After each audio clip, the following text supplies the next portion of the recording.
Teman-teman, kalau dengar kata Corolla, pasti yang ada di benak teman-teman tuh sebuah sedan legendaris ya kan. Dan ini merupakan salah satu mobil yang terlaris di dunia sih ya.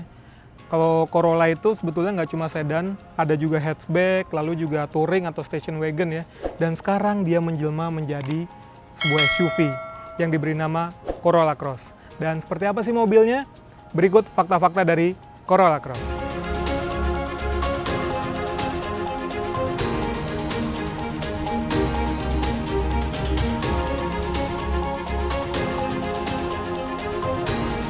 Juli lalu, Corolla Cross menjalani debutnya di Thailand, teman-teman. Jadi, mobil ini juga pakai basis atau platform TNGA yang juga digunakan oleh Corolla Altis dan juga Toyota CHR. Dan mobil ini ya, secara dimensi sebetulnya ini mirip-mirip nih sama Mazda CX-30. Kalau di Mazda CX-30 itu kan basisnya diambil dari Mazda 3 ya. Kalau Corolla Cross ini diambil dari Corollanya, versi sedan ya. Kalau dari sisi dimensinya memang nggak beda-beda jauh. Bedanya tipis banget meskipun secara panjang, tinggi, ataupun lebar itu masih sedikit lebih besar Corolla Cross. Kalau kita ngelihat si Mazda CX-30 itu kan mirip sama Mazda 3 hatchback yang sedikit ditinggikan gitu ya. Tapi berbeda kalau kita ngelihat si Corolla Cross. Ini benar-benar kayak SUV murni. Dan kalau kita ngelihat desainnya gitu ya, tampilan depannya tuh memang ada bahasa desain dari Toyota, terutama dari grillnya gitu. Itu mirip-mirip sama Toyota Tundra atau Toyota RAV4.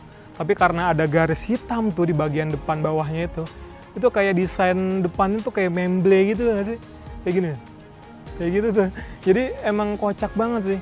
Tapi yang saya suka juga dari lampunya, dia tipis-tipis gitu, streamline dan sudah mengandalkan LED. Sementara bagian sampingnya dia pakai velg 18 inci teman-teman. Udah gitu di atasnya dia juga ada roof rail yang menyatu dengan atap ya, artinya nggak ada rongganya.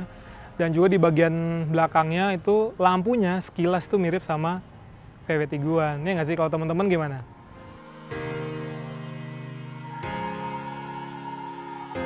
Yang menarik kalau kita ngeliat ke interiornya teman-teman, terutama yang versi paling mahal ya, yang hybrid itu, warna dari interior itu berani banget. Itu warnanya coklat-coklat ke orange gitu ya. Mereka menyebutnya dengan nama Terra Rosa, dan itu nggak cuma di bagian jok dan door trim, tapi juga sampai ke bagian dashboard ya teman-teman. Kalau kita ngeliat dashboardnya memang desainnya sama banget dengan Corolla Altis yang ada di Indonesia ya.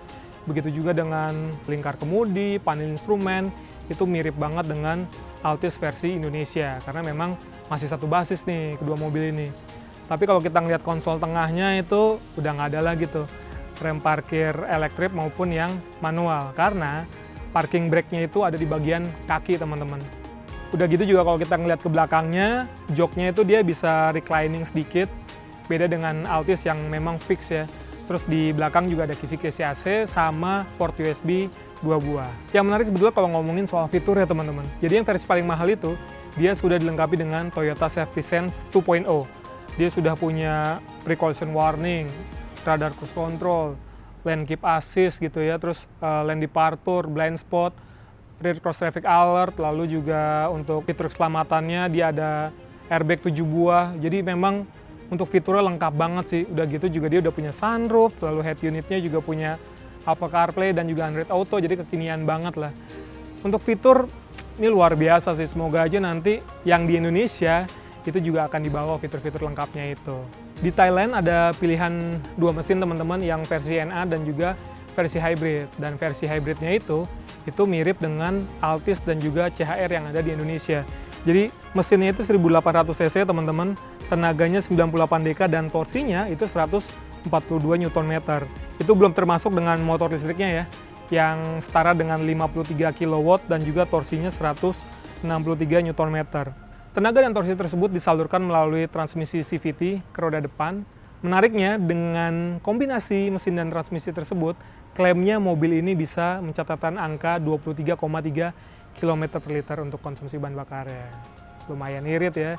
Dan kalau saya yang udah pernah coba ini CHR ya, dia bisa mencatatkan angka 12,2 detik. Tapi kalau digunakan di Corolla Cross, ini kan pasti dengan bobot yang lebih besar ya, karena dimensinya lebih besar. Ya kemungkinan akselerasinya akan lebih pelan sedikit ya.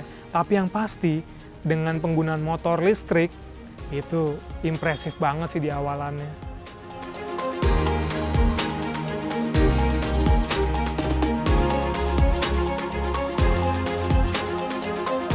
Di Thailand, Corolla Cross yang paling mahal dijual dengan harga 1.199 baht, atau kalau di kurs Indonesia itu sekitar 555 jutaan, teman-teman.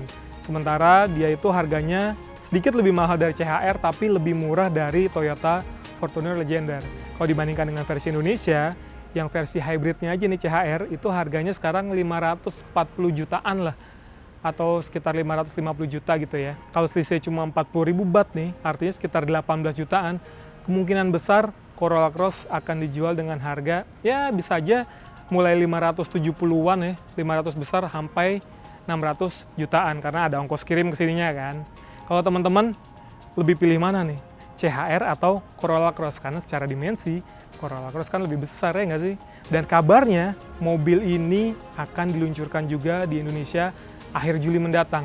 Nah, untuk detailnya dan update-nya teman-teman bisa kunjungi di gridauto.com ya. Oke teman-teman, terima kasih sudah menonton video ini. Sampai jumpa juga di video-video selanjutnya. Jangan lupa juga teman-teman untuk mampir-mampir ke Instagram kami di @anaktester_geo. Sampai jumpa.